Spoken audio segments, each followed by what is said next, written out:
Durante uma grande campanha na cidade de Oakland, na Califórnia, em 1922, Aimee Semple McPherson foi inspirada a chamar sua mensagem de quadrangular, através de uma pregação sobre a visão do profeta Ezequiel dos 4 querubins com 4 rostos que simbolizavam o quádruplo ministério de Jesus Cristo: o Salvador, o Batizador com o Espírito Santo, o grande médico e o rei que há de voltar para arrebatar a sua igreja. Sua mensagem nunca mudou, mas recebeu nova ênfase quando ela começou a proclamá-la com o nome dado por Deus: Evangelho Quadrangular.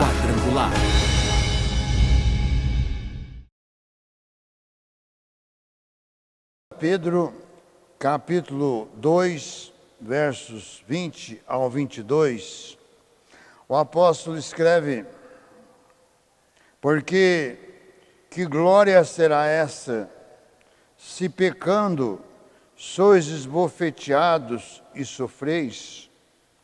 Mas se fazendo o bem sois afligidos e o sofreis, isso é agradável a Deus.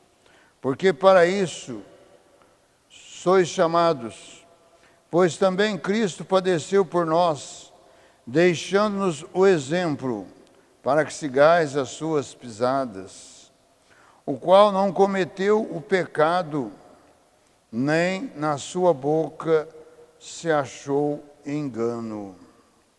O apóstolo Pedro está falando neste capítulo de número 2 sobre os falsos mestres.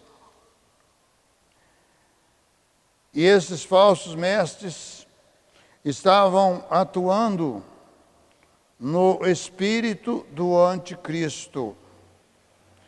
E nesses versículos do 18 ao 25, ele está fazendo um relato sobre os deveres dos servos cristãos. Ou seja, ele está fazendo um paralelo entre os falsos mestres e os deveres dos servos cristãos. E então ele coloca que também Cristo padeceu para que sigais as suas pisadas.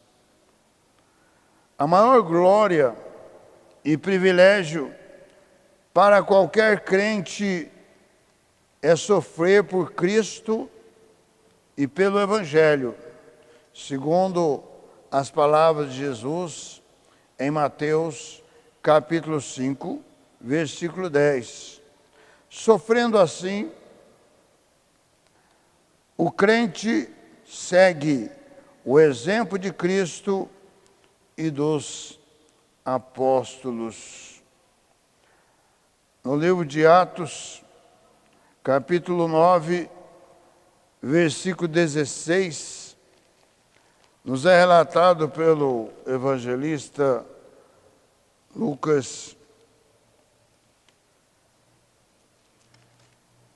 9:16 de Atos: e eu lhe mostrarei quanto deve padecer pelo meu nome. Neste encontro de Saulo de Tarso com Cristo, Jesus declara a Ananias, que era um discípulo de Jesus e que estava em Damasco, ao qual foi comissionado pelo Senhor Jesus para ir aonde estava Saulo de Tarso. Ele estava orando, ele estava glorificando agora o nome de Jesus, aquele Jesus que ele estava perseguindo via cristãos, homens, mulheres e crianças. Agora, neste encontro, ele se converteu a Cristo e agora Ananias foi convocado para ir aonde estava o Saulo de Tarso. Ananias questionou, diz o versículo 13, e respondeu Ananias: Senhor, de muitos ouvi acerca deste homem, quantos males tem feito aos teus santos em Jerusalém. E aqui tem poder dos principais dos sacerdotes, para prender a todos os que invocam o teu nome. Disse-lhes, porém, o Senhor: vai, porque este é para mim um vaso escolhido, para levar o meu nome diante dos gentios e dos reis e dos filhos de Israel. Então, Jesus, ele convocou aquele que era temido pelos cristãos, perseguidor, porque ele zelava pela sua religião. Ele era um fariseu fanático, mas acreditando que estava servindo a Deus. E nos dias de hoje, muitos também querem servir a Deus, mas sem Cristo. Querem servir a Deus, mas não querem se entregar a Cristo. Não querem receber Cristo como Senhor da vida e Salvador da sua alma.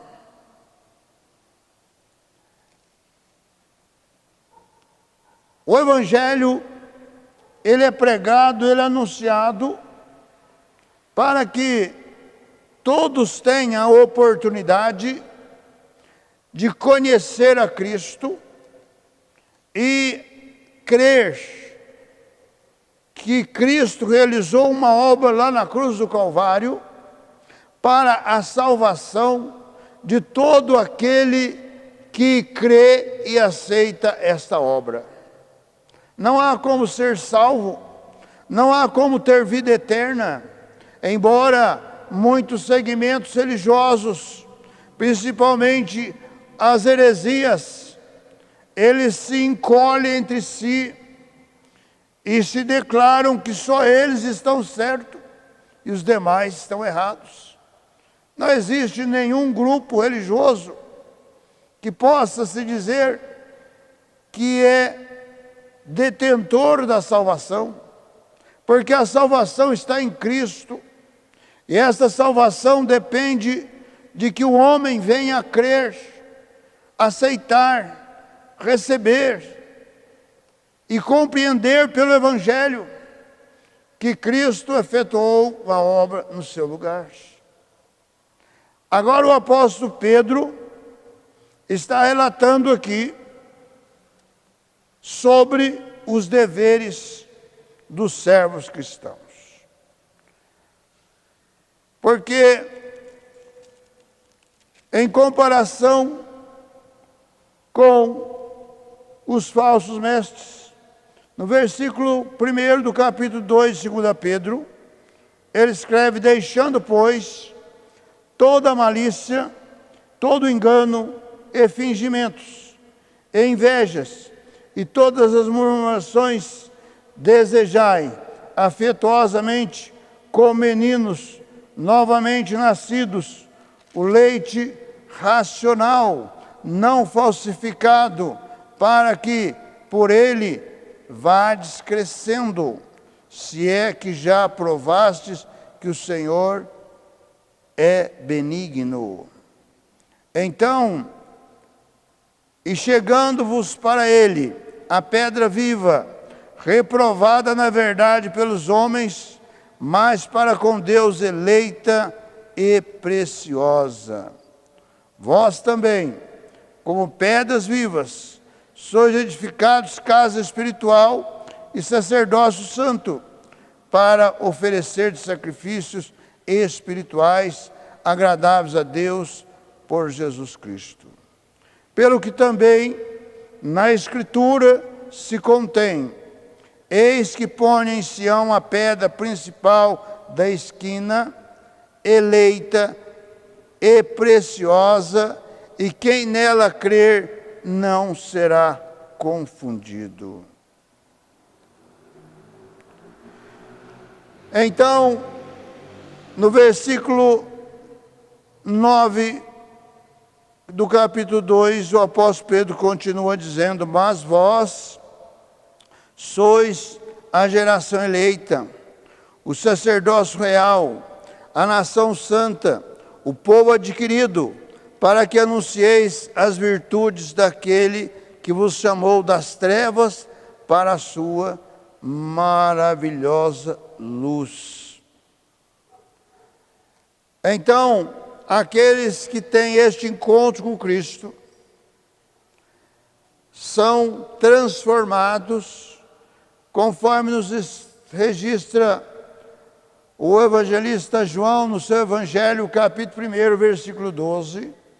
Mas a todos quantos o receberam, Deus deu-lhes o poder de serem feitos filhos de Deus, a saber, aos que creem no seu nome, no nome do Senhor Jesus. Veja que há uma necessidade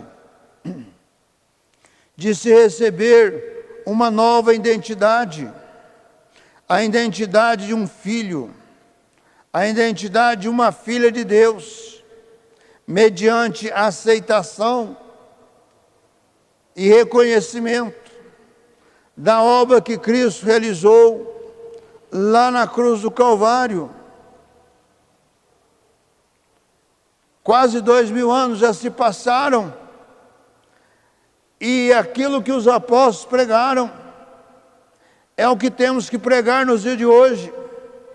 Aqueles que estão transmitindo uma doutrina diferente, uma mensagem diferente desta que os apóstolos pregaram, estão numa heresia. E é por isso que a palavra de Deus se cumpre nos nossos dias. Jesus declarou no Evangelho de Mateus 24 que um dos sinais dos últimos tempos que precederia o arrebatamento da igreja seria a apostasia. Ou seja, aqueles que conheceram a Cristo, aqueles que tiveram um encontro com Cristo, mas em dado momento, por interesses pessoais e muitas vezes pela ganância financeira, eles deixaram o caminho que estavam trilhando da verdade em Cristo e se envolveram nas heresias, ou seja, usando a palavra de Deus para seus benefícios pessoais, para suas corrupções. É dos nossos dias, palavras de Jesus, e nós contemplamos tudo isso ocorrendo, acontecendo, porque as pessoas, ou o ser humano, é um ser interesseiro. Sempre que lhe oferece uma vantagem, ele se propõe a estar naquela vantagem, mesmo sabendo que está contribuindo com o erro, está contribuindo com aquilo que não é proveniente do próprio Deus, embora estejam fazendo em nome de Deus, embora estejam fazendo em nome de Jesus, mas as ações são contrárias aos ensinamentos de Jesus. O apóstolo Pedro está fazendo essa advertência para que os crentes em Cristo tenham a sua vida voltada inteiramente para Cristo. No capítulo 4 de 1 Pedro, escreve no capítulo 6, porque para isto foi pregado o Evangelho também aos mortos, para que na verdade fossem julgados segundo os homens na carne, mas vivessem segundo Deus em espírito. Nessa primeira epístola,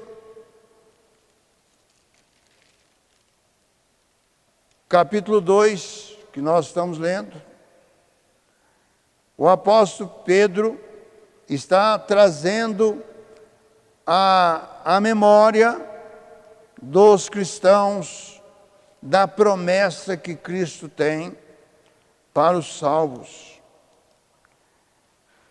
Uma exortação para que os seus leitores, esta é uma carta de Pedro universal para todos os cristãos da época e também para os cristãos de todos os tempos, inclusive para nós, a maneira que nós temos de servir a Cristo. E no capítulo 1, versículo 17, o apóstolo Pedro, da primeira epístola, o apóstolo Pedro escreve: e se invocais por Pai aquele que sem acepção de pessoas julga segundo a obra de cada um, andai em temor durante o tempo da vossa peregrinação. Nós somos peregrinos nesta caminhada da salvação em Cristo. E é por isso que o apóstolo Pedro está aqui exortando para a boa conduta no meio dos pagãos. Capítulo 2, a partir do versículo 11 ao versículo 17, a boa conduta no meio dos pagãos, submissão às autoridades. Diz o versículo 11: amados, peço-vos como a peregrinos e forasteiros, que vos abstenhais das concupiscências carnais, que combatem contra a alma, tendo o vosso viver honesto entre os gentios, para que naquilo em que falam mal de vós, como de malfeitores, glorifique a Deus no dia da visitação, pelas boas obras que em vós observem. Sujeitai-vos, pois, a toda ordenação humana por amor do Senhor, quer ao rei como superior, quer aos governadores como por ele enviados para castigo dos malfeitores e para louvor dos que fazem o bem. Veja que as autoridades, o cristão está submisso às autoridades, quando essas mesmas autoridades, elas estão sob aquilo que Deus prescreve. Quando as autoridades, elas se voltam contra Deus, contra Cristo, contra os cristãos, esta não é a autoridade constituída por Deus. O próprio apóstolo Pedro, no livro de Atos dos Apóstolos, também foi inquirido pela autoridade para que deixasse de falar de Jesus.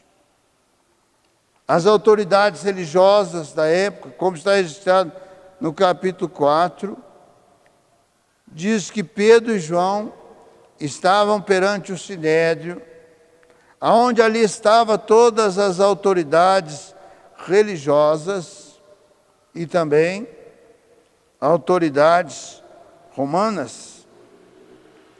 E estas autoridades inquiriram para que eles deixassem de falar do nome de Jesus.